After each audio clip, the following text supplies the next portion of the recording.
Welcome back to part 2 of our conversation with Jeremy Gilston. Jeremy is with the hospitality consulting firm Woodworth Core. And in the second half of our conversation, we dive deep into the past, present, and the future of the luxury hospitality industry. And specifically, we explore the Biltmore Estate. The Biltmore Estate is really America's largest residence in Asheville, North Carolina. We talk a little bit about his experience of visiting it and some of my anecdotal knowledge of George Vanderbilt's private residence there in the Appalachian Mountains, and how the Biltmore Estate, with farm-to-table, the first commercial kitchen in the United States, the first indoor pool, the first bowling alley, I think it was the first residential elevator in the United States. We talked about how all that has led the way for community development, and specifically resort community development in the decades after, or even the century after, along with the incredible work from Frederick Law Olmsted. So if you know anything about landscape architecture, including Grand Central Park, you know who Olmsted is. Anyway, a fun historical conversation about the Biltmore Estate and Jeremy's perspective on it as it relates to hospitality. Check out the episode. I think you're going to love it.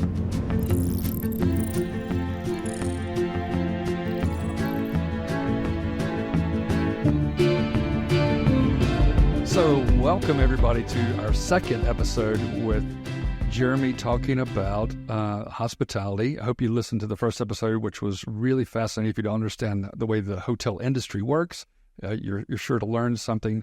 But in this conversation, part 2, Jeremy, I wanted to talk about something that's near and dear to my heart. You have experienced this place, and you actually wrote a really cool article about it.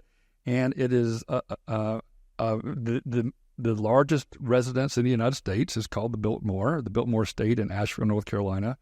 Tell our listeners how that came about, what the essence of your little thesis and your article was, and what stood out, and we'll kind of drill into the parallels between something that's a century old and to today. Yeah, that's right. And I was supposed to be on vacation, which is why I was in Asheville at the Biltmore. And of course, I couldn't turn my hotel brain off. So, I'm taking advantage of this tour of the Biltmore, which is fascinating. And we've been to the Vanderbilt summer homes up in Rhode Island as well.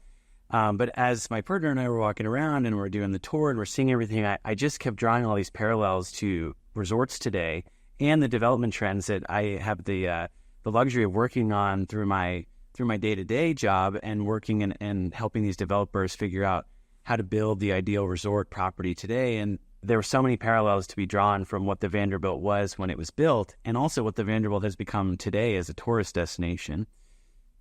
It's such an amazing property. I highly encourage everybody listening to put it on their bucket list. Just the sheer size, it's hard to fathom that one person called that home and lived in it and had multiple homes like that. George, I call him George, Mr. Vanderbilt. He was one of the original robber barons at the turn of the century. I mean, an iconic, what would be today a multi-billionaire in today's dollars. And this was his winter home to get out of the city. The Biltmore Estate, I just looked up some key metrics thanks to Perplexity AI. So the Biltmore Estate, the building itself, the Biltmore residence, is 178,000 square feet, 43 bathrooms. It took 1,000 workers 6 years to complete. It had its own railroad spur to bring building materials there. And it was the first of so many things. It was the first, Mr. Edison's invention of electricity. It had one of the first electric-powered home lighting systems. I know it was the first Otis elevator, the first elevator that was ever installed in a residential home, which it really is a massive commercial building. And I've been there many times for Christmas. It also has the incredible gardens designed by America's landscape architect, Olmsted. Frederick Law Olmsted, yeah. So those things make it the ultimate, it would be a resort destination. And by the way, you can tell our listeners about the Biltmore. Oh, there's 2 hotels on property there. Let's start with that, and then we'll expand into the parallels of this vision and how real estate developers are directly or indirectly copying it when they think about planning in the future. That's right. Let me add a couple more things to your list of things that are incredible. Oh, good. Yeah. At the Biltmore from when it was built. They have their own refrigeration system to keep food in a commercial capacity cold, which was very unique for a private residence. They also have an in-ground indoor pool, and they had a fitness center. They also had 2 bowling alleys and a billiards room. So these are all private residences in 1890. This is a private residence in 1895, things we still don't have in our private residences today, most of us, but are key to a resort. You need to have a commercial kitchen. You need to have a pool and a fitness center, gardens as well. But really where this started is I was on this tour, and the very, you have that little phone-looking thing, and you dial the number when you get to the place, and it reads you a little thing about where you're standing. It's like a museum. It's like going through a museum guided tour. That's right. And number one is basically why here? Why did he build here? And the reason why is really how I originally started thinking about this. George built this home here because his mother had respiratory illness, which back in the day everybody was calling tuberculosis, although medicine wasn't as sophisticated. It could have been a number of things. The doctor prescribed her nature. And he said specifically, go to North Carolina, go to the mountains in North Carolina, and the mountain air will heal your respiratory illness. And Asheville became, at that time, growing as a medical tourism place to cure tuberculosis or treat tuberculosis. So George's mother went there for her health, and he went to visit her, and that's when he first fell in love with the place. And that, to me, was the first parallel between the hotel industry, because location remains true, but the physical site is also equally important. The topography, the unique attributes on the site, the rolling hills, where the sun sets on the property. Even the house was positioned on top of a hill to be looking in a certain way to maximize views from every room. And those are the things that we think about when my firm is partnering with architects. How do we put this property on the site to maximize the sun views and the entrance experience? And the topography, because it's expensive to build on the ridge of a mountain, but you might want to be in the valley where you can see the mountain. So all those sorts of things, and nature, right? And that nature is healing and is wellness. So all those things from number one on my little museum dial pad was really got me thinking about the parallels between the hotel industry and the Biltmore.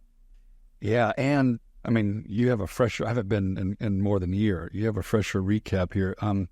Even the Vanderbilt family, and now his grandson, the Cecil family, has continued to expand it with the winery and on and on and on. Another great American success story. But even in the early days, it was a fully functioning farm. I mean, with chickens and pigs and cows, and had a fully operating dairy. So it would have been, as a private residence, it would have been the quintessential first farm to fork, right? It was an agri-hood for an individual family, which I guess all rural farmsteads were. But think about how that has transcended today with boutique resorts that pride themselves on growing herbs and vegetables, right out back, way ahead of its time. That's exactly right, and that's just how they ate 3 meals a day. Today, for us, that's a luxury celebratory experience to go to a farm to fork restaurant. That's simply how they ate. So. Times have changed, certainly, but George set out to create a self-sustaining resort through agriculture, and through the way that they thought about utilities and electricity and water with running plumbing and all that. So it's a modern marvel for its time, but today's resorts still look and feel a lot like the Biltmore. So, Jeremy, tell us a little bit about the hotels on site. I know I've been to one. I didn't really remember there was a second one. That's right. So there's 2 hotels on site, and they've also built a village and a winery. And so today they've expanded even more to look like a resort with multiple offerings for different people. Call it a 3.5 star hotel, much closer to the Biltmore residence, and it's part of really the artisanal village. And that's where the winery is. And it's, call it your $250 a night facility. And then up the hill, tucked behind, I believe it's called, the name is slipping me, actually. We'll put it in the show notes. But it's up the hill, and that's a higher-end product. And that looks down on the grounds. You can see the Biltmore from it. You can see the winery from it. It's more remote. It has a nicer pool facility, nicer food and beverage, more of an old-school service level to it, more architectural details there. And so it sort of differentiated the resort into this 3.5 star property and then this 4 star property that's at a different price point. And then the Biltmore is also expanding into villas and cottages, which is also something that we see a lot in our work today, through either what we know as short-term rental, but even today resorts are building cottages and villas on site as just another product offering to capture a wider audience. It's the N on Biltmore Estate is the big the larger of the two, and I think they call themselves a 4-star property. But I mean, and we could both look up the acreage. I mean, it's tens of thousands of acreage was the original landmass, so there's many thousands of active acreage today that they have to work with. But isn't it interesting that even in our first episode, you mentioned a project it's a regional state level initiative, combining hospitality with the natural landscape. We can, and when we've mentioned several others in our conversation, it is so desirable today to do what the Vanderbilt family doctor recommended is get fresh air. Like, how amazing. And then you compound that with we're sitting, like you and I, we're sitting at two computers talking to each other in a closed environment with, not such fresh air. So, is this the future of all types of hospitality, is to immerse, I mean, other than, the pure business travel in the city, but resort hospitality, isn't all of it going to some way have to have a nod to nature and wellness? I mean, isn't that where we're heading? If those resorts want to continue to attract American travelers, the answer to that is yes, because we can get on a flight and we can go to a more naturally rich, an island or a unique desert environment. But to attract the American consumer that might otherwise go to Europe or to the Bahamas or to Mexico, you certainly need a natural element. And like you mentioned, many of us are more and more in dense urban environments. The average size of homes is shrinking, and at the same time, we're working from home. So there is a stronger desire to reconnect with nature, but also to heal yourself through nature, like George's mother once did. Yeah. Can you think of other resorts that you've been to, hotel resort properties that you've been to that are intentional about bringing nature into the experience? Sure. I mean, every auberge in the United States is basically like that. A lot of the Omni products, which is sort of what they were before Omni, but Grove Park, the Homestead, there's some in Pennsylvania, in Virginia, and they're all about nature and the way that even just the sense of arrival into them, it's all about you get up the main road and you slowly go from more dense into a natural environment. And some of the best resorts have this long winding road where you sort of get lost, and then the hotel appears at the end of the road, and it's sort of this welcome aha moment that you've just gone through nature to get there. Yeah, as you're saying that, my mind is replaying a lot of long drives where I'm going to these properties thinking, am I lost? Like, did I miss the turn? And then the trees open up, and the majesty of the property reveals and the itself. Smart land planner is doing that intentionally. That they picked the layout of the resort to have you have that welcome experience. Another trivial example is, I mentioned earlier, the Umstead Hotel in Cary, North Carolina. It is nestled, it's on a corporate campus, the SAS campus, but it's nestled in this little enclave of a forest. So when you're on the property, even turning off the main drive, you're in this this nature curtain, and you can't see anything outside of it. You have no idea you're next to a major interstate and a corporate conference complex. So does it have to be a luxury to incorporate nature? Does it have to be just 4- and 5-star properties? Or That's a great question. In today's cost environment, there's a certain level of revenue that you need to support such a development, and the general upkeep of the land, the infrastructure required to build the roads and to bring utility lines from the road to wherever the resort sits. It is looking in today's cost and interest rate environment that does have to sit at a certain threshold of rate premium. I think there will be a time in the future, and there was a time in the past, where construction costs and interest rates allowed for those sorts of products to be at a 3.5 or 3-star level.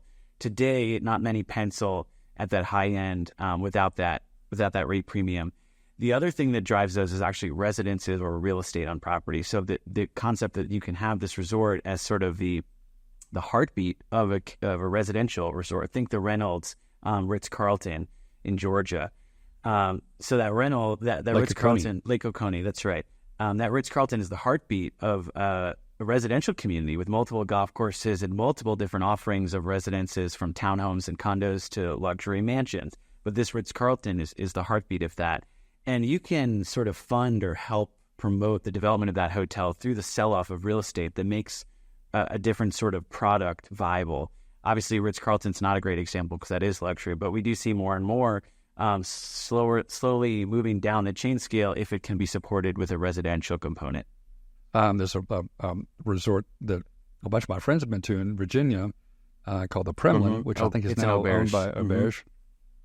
Yeah, and then I've spent many nights in a former life at Palmetto Bluff, which was then an Auberge property and now is a Montage property. And I mean, it's on 20,000 acres of forest and the May River in South Carolina, another incredible property to go visit. So what does the future hold in terms of these designs and amenities and this word that everybody overuses, but we can't stop overusing it, called experiences? Where are things going in terms of amenities and guest experiences? Yeah, and what are the successful examples of that? It's a great question. Health and wellness, which we talked about a bunch on the last episode and this episode, remains very important. It's a driver for why people seek out this type of experience. Food and beverage is a big driver, especially with the younger generations, Millennial and Gen Z. They are prioritizing food and beverage experiences. They eat with their phones first before with their mouths, or they eat with their eyes, right? And so they want this. Wait, hold on.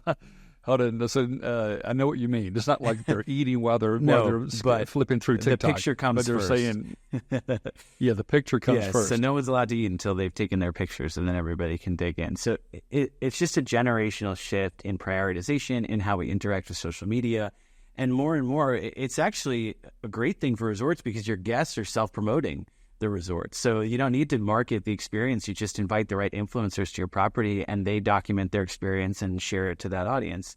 A really good use case of that is Wildflower Farms, which is an auberge in upstate New York.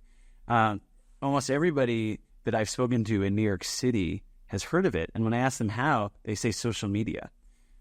Wow. And they want to go, but it's sold out, right? So they're seeing it on social media, and they maybe know one person who went, and they're fantasizing about it when they're at home in their small New York City apartments working hard, and they go on Instagram and they see this video of Wildflower Farms, and they fantasize and say, wow, wouldn't it be nice to go there? And that's their friends are promoting it to each other. Yeah, is that the definition of FOMO, right? That's right. And on the food and beverage side, Wildflower Farms has a really strong culinary program there. And there's this farm to fork concept that we see continuing to grow. So obviously hard to do. You need a certain amount of land. It's an operation to do so. But there's this halo effect around these things. And maybe this is getting off on a little tangent here, but we're constantly tasked with the developer. What do we put on this property? What belongs here? Okay, spa, high-end food and beverage, large outdoor pool, possibly an indoor pool. These are big-ticket development items. And what's really hard to do, so spa has maybe a 20% profit margin if you're lucky. Food and beverage has a 25% profit margin if you're lucky. So it's not really driving the profitability of the resort. But each one of those things has this halo effect that attracts more and more consumers and helps promote the entire experience. And the more of them you have, the bigger the halo is. And that actually can drive room rate or demand for the property. And that is what flows through to the bottom line. So you can't just do a spa. You have to really do a spa. So that was very vague. But you can't just have 2 treatment rooms and hire a masseuse. It has to be this unique special attribute of the resort. And when you pair that with a culinary experience and a beautiful outdoor pool that's maybe an infinity pool and heated in the winter, each of those things, very expensive to build, has a halo effect that makes your resort premium, top of mind to the consumer, and able to attract top dollars in terms of room rates. In essence, you're saying you have to go all in. If you don't do it at the highest level, don't do it at all. That's right.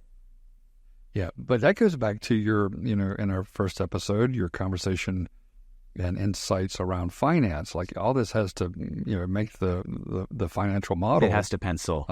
Prove that it works, right? So it is a chicken and an egg. It's a paradox. That's right. And this residential thing, I keep thinking about a lot. More and more, we're seeing branded residents on property. And I grew up in an era where our parents had timeshares. So I guess now the boomer generation, they had timeshares. And most people have been trying to get out of their... It's a horrible word today. Correct. Most people are trying to get out of their timeshare arrangement and are certainly not interested in signing new timeshares.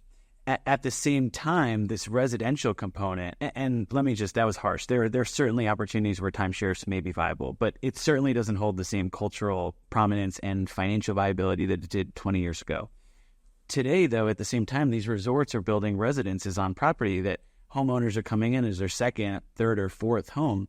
And I'm still sort of trying to curate my thoughts around this, but it kind of feels like the new version of timeshare, where you have a condo at the Ritz-Carlton here and a residences at the Salamander in Middleburg, and you have a couple of those, and you give them back to the resort when you're not using it. So the resort is renting it, so your ownership costs are mitigated significantly. You still have an ownership cost, but it's much less. And now you can amass a couple of these, and they actually have resale value. It's an asset that you can invest your money in.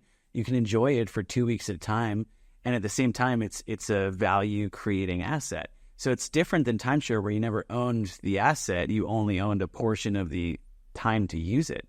And so, to me, it's a new form of timeshare that I think is going to continue to grow as these resorts continue to have residences. That's so fast. I never really thought about it that way, and we've had a lot of clients that would try to figure out this new relabeling of timeshare called fractional ownership.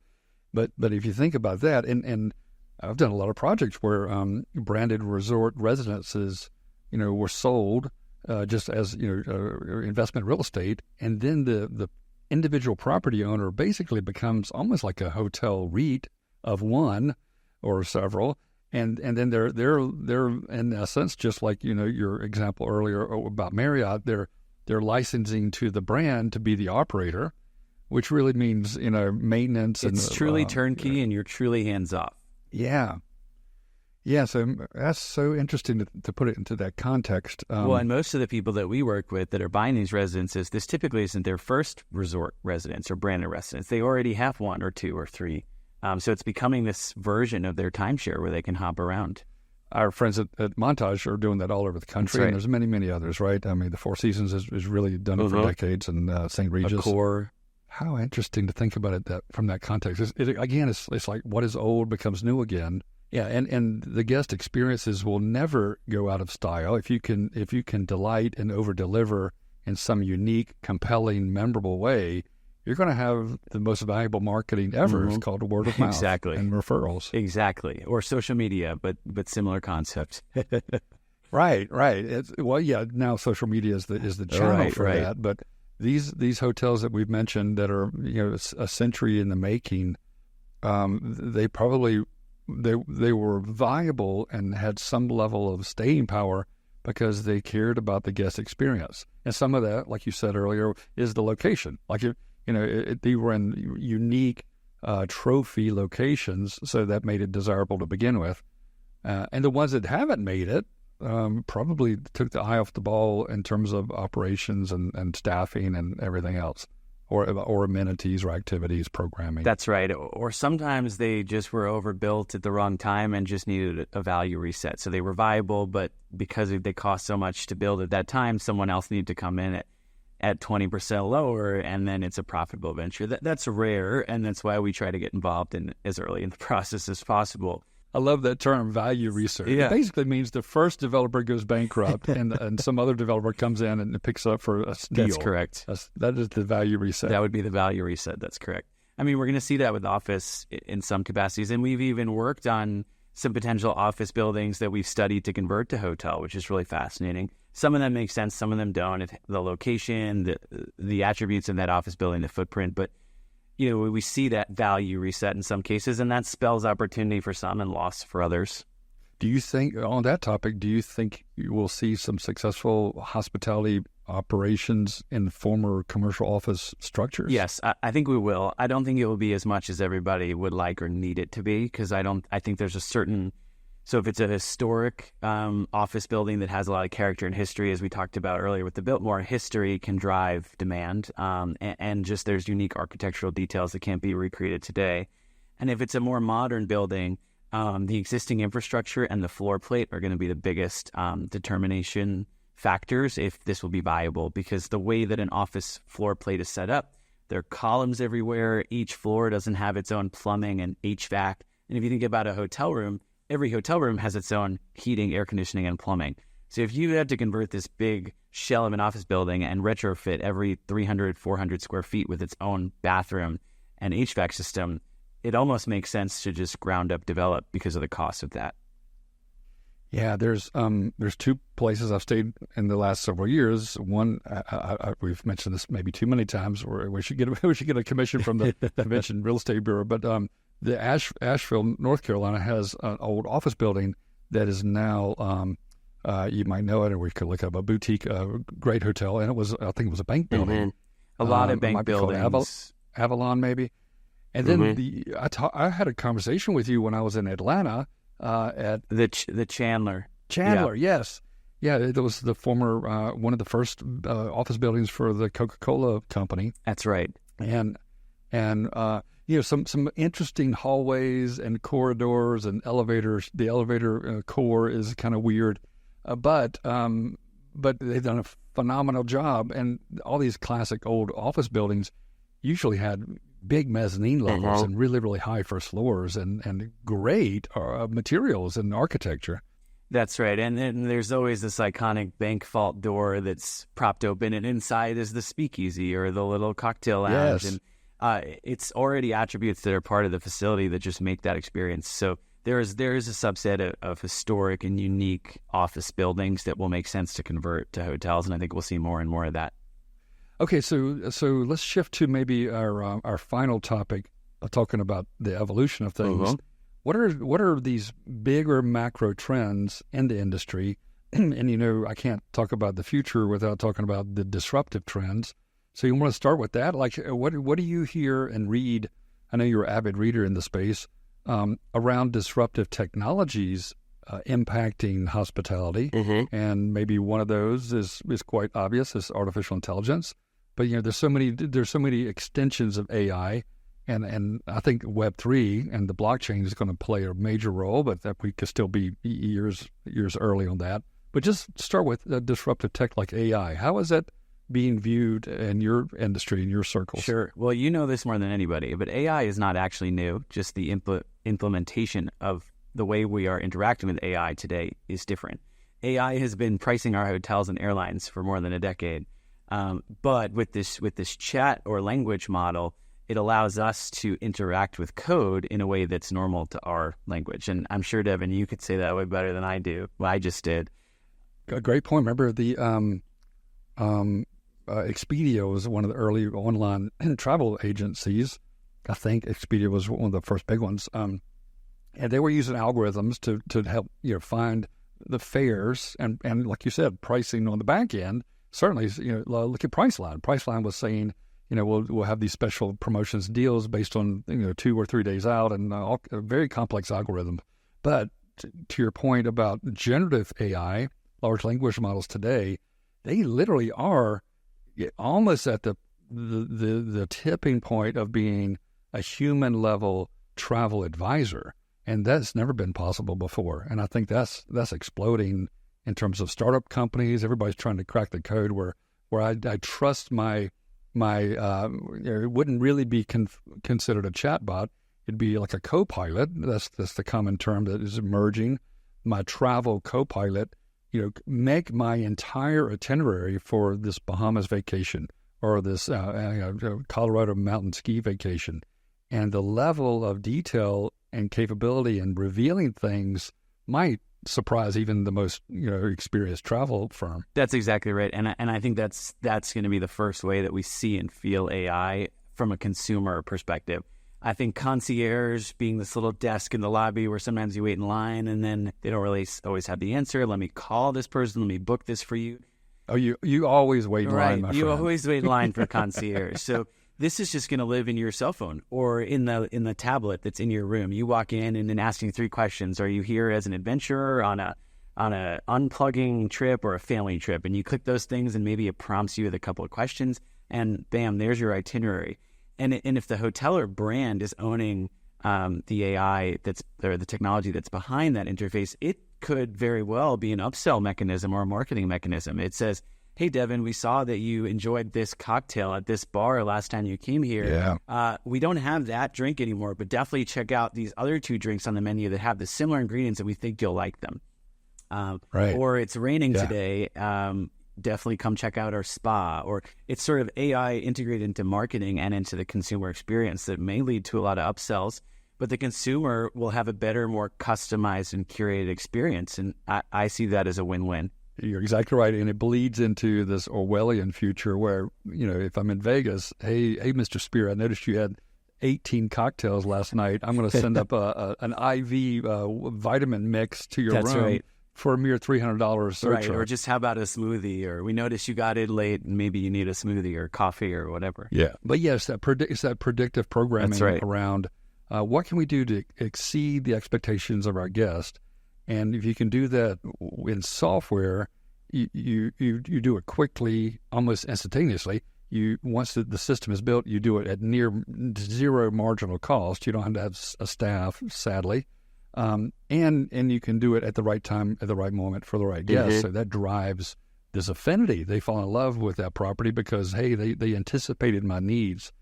And imagine when these software systems become so modular that even 3-star properties can afford them. They'll subscribe to it just like you subscribe to Salesforce.com and have the AI concierge for XYZ, Hampton Inn.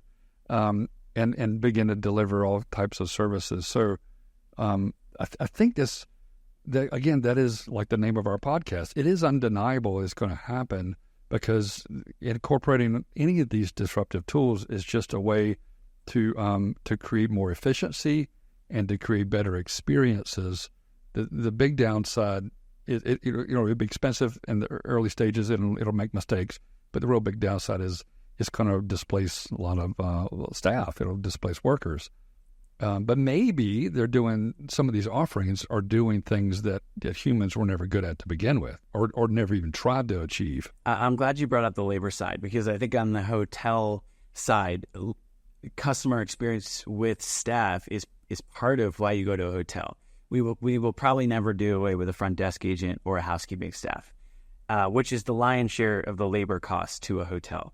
But at the managerial level, your revenue management team, your sales team, your catering and events team, you might not need to be as fully staffed as AI allows us to be more efficient at our jobs.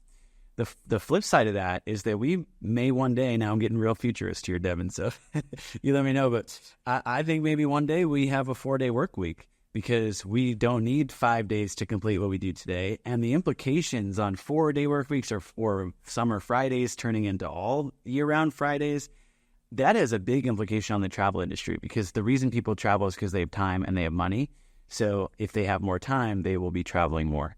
That's fascinating, dude. I hadn't thought about that either. You're making me question a lot of things that are connecting dots that I'd overlooked.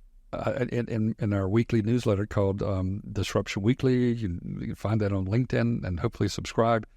2 weeks ago, I posted a research paper for human resource teams, and only because it was about disruptive tech, and that was the predominant trend is 4-day work week. Is that we're moving quickly to a 4-day work week in America. And I have 3 or 4 coworkers in other businesses, peers, not coworkers, peers that have already adopted that. But the reality is they actually do work on Friday, but they work from home. They work 2 or 3 hours just to stay ahead. But imagine, to your point, dude, if they could turn that into a 3-day weekend every week, right?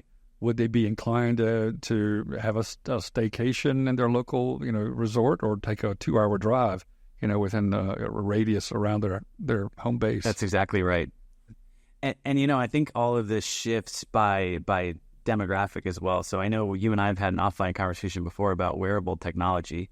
But the very first time I put my Apple Watch on, I realized that there's a sleep feature. And so I wear it to sleep and it tells me, did I sleep well? Did I not sleep well? And I think the wearable technology is also driving a sleep culture, which is driving some trends for millennials and Gen Z who are prioritizing sleep. And part of that equation is they're actually reducing their alcohol consumption because if you wear your watch on Thursday night and don't drink, and then you wear it on Friday night and do drink, and you compare your sleep patterns from those 2 nights, there is a significant difference. Even if you slept the same 8 hours, it will tell you that your Friday night sleep with 2 or however many drinks you had is much worse than Thursday night. And so this health trend, I think, is also having implications on the beverage industry. And so now we have this growing trend of mocktails. It's not that the younger generation doesn't want to go socialize in a bar or club, but they don't want to feel it for the next 2 days, and they don't want to lose a night of sleep because of it. They want to start 2 hours earlier and still be in bed by 11 or 12 and then not be hungover the next day. And that's making its way through our industry. The mocktail thing, I was in denial about mocktails, but as you get old, this is a Hank Williams country music song. Hangovers hurt more than they used to, and I'm clearly 1 year from being a baby boomer. I'm a Gen X, and now I pay attention to the frequency of enjoying a libation based on how do I want to feel the next day. Are you familiar with the Oura ring? Yeah. Oura. Yeah. So I have one there all the time. I get the new version, and it shows me everything about my sleep status and every other biometric. So has that changed well, it sounds like the answer was yes, but has that changed the way you interact with alcohol and other things like your bedtime and how you prioritize sleep? Or it makes me conscious because I track everything. I'm a biohacker by definition. Right. So I track everything, and it makes me think, do I really need that third drink or fourth drink or fifth drink? So it's making me question 1 or 2 cocktails is cool. And that's a lost revenue for the hospitality industry. Absolutely. Where beverages, maybe people do know this, maybe they don't, but it's extremely profitable for hotels to sell liquor. So they're losing a profit driver on their P&L statement. And so mocktails have to make up for some of it, but ancillary revenue in other pieces of health and wellness might also help make up for that. Well, Jeremy, what do you know about the GLP-1 drugs like Ozempic?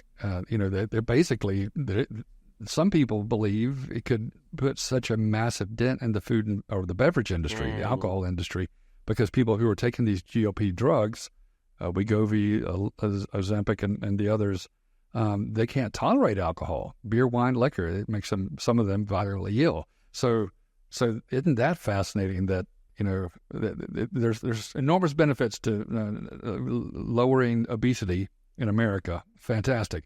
But it's going to maybe have a very negative impact from Anheuser-Busch and Robert Mondavi. I think there'll be winners and losers of that, but I think the hotel space can be flexible enough to capture the shift in trend and find other revenue generation opportunities from those same guests, because they don't want to drink less, but they might want aromatherapy in their room, or they might want a certain extra blackout shades or eye masks, and there's possibly some upsell opportunities for those people, because if they're not drinking, they're probably health and wellness conscious, which is its own category of revenue generating activities. Wow.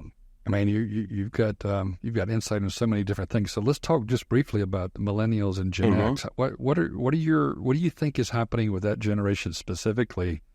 And how do they view, you've touched on this, but how do they view hospitality differently than any other generation? Well, millennials now are entering the part of their careers where they are starting to travel for work. They are going to the conferences on behalf of their company. So they are traveling more just on a corporate side. But what I think is very interesting is they're squeezed out of the housing market today, and they have a lot of cash piled up that they simply cannot deploy, because at this point in their life, they would have a house. But because of, this is probably a whole separate podcast, but for today, in today's environment, many of them cannot afford a house.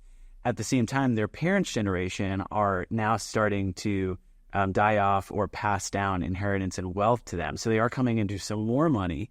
So there will be a threshold where they can afford a house or not, but I think they're continuing to rent, and they have these piles of cash, and instead they're spending it on travel. I also wonder how this is going to play into the residential resort residential piece, because maybe they have a remote work lifestyle and they resort hop. That's the nomad, right? Nomad culture. The nomad culture, right? Yeah. I don't think it looks exactly like what everybody thought it would, where you're sort of swapping apartments, but I do think you do have a nomad culture where you have a main base, and then you have a couple of different places you vacation as a verb, I guess, so to speak. Well, I see on all the online pay for hire coders, social media, software engineers, they're working from the Far East. I mean, they'll be in Thailand and working American East Coast hours, and then they'll hop to another resort, and all they need is a laptop and a Wi-Fi. And I've run into those people abroad as well, on tours and whatnot. And my home base is in Dallas, and I'm traveling for 3 months, and I work Monday to Friday, and I stay in an Airbnb for the month, and then I do weekends here in Colombia or wherever it is. It's amazing. It is a lifestyle. Yeah. Wow. Well, we're going to run out of time, my friend. What have we not touched on? What do you want to share with our listeners that you think they need to know? Is there any advice you'd want to give young professionals? Yeah, I'll end with the advice for young professionals, because I think it's so important for young professionals to be listening to stuff like this and just consuming, and maybe they'll get something out of that. Very interesting tidbit from a conference that I was at this week is, although there might be some distress from real estate owners who have loans that now they secured their loan in 2019 at a 5% interest rate, and now their refinance is coming due 5 years later at a 9.5% interest rate, that might create some distress in the marketplace. But something that I picked up from this conference, which made a whole lot of sense to me, is that investors that have big portfolios may actually, instead of selling or giving back the keys on their distressed assets, they might actually sell their cash flowing and successful assets to maintain cash in their arsenal to continue to push along these underperforming assets until the environment changes. And that will keep their relationships alive with their bankers, with their investors, and just allow them to be more cash liquid today. And so instead of this wave of distress that I think we've been hearing about, it might actually look like a sell-off of well-performing assets. And just for the sake of time, I'll skip to the young professional question. If you go back to episode 1, I think I told you all that I wanted to be an event planner. And now I'm 10 years into a real estate finance track and pursued a master's in real estate finance. And if you told me that at 18, I would have thought you were crazy. And so I think my advice always to young people is have a goal, work towards it, but be okay with the journey changing the goal. And to me, the goal is the carrot, and it keeps you motivated. It keeps you getting up at whatever time of the day and putting in good work throughout the day. But be okay with that fluctuating. Don't put pressure on yourself to achieve this goal you set out 10 years before. Who knows? I would never have told you at 20 that this is what I'd be doing today. And I'm very happy. Well, listen, it's obvious you're happy because you're passionate about your work, and you focus on trying to find the hidden gems in an industry that is probably oversaturated with old ideas. Like this resort hospitality world has got to have fresh new ideas for a whole fresh new group of consumers. And I'd argue you are doing the same thing you did in a fictitious event planning career, Jeremy, because you're creating great experiences. You're starting with a great experience on a spreadsheet and then seeing how that manifests into reality. I like that. So I like that a lot. So yeah, dude, you should be proud of yourself. We're going to put a link into in the show notes and all the social media for your company's website, woodworthcore.com. And if there's any social media links there, we'll add those. And if anybody wants to reach out to you, we'll make sure we can connect you with any real estate developers, hospitality builder developers, because I can't speak highly enough about you and your firm.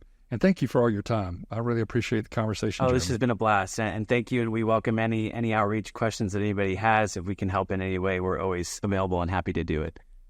That sounds great, buddy. Well, we'll do a follow-up after your project, your state level regional project. Yeah, it goes public. Yeah, that would be real fun to talk about. All right, buddy. Thanks again. Take care, Devin.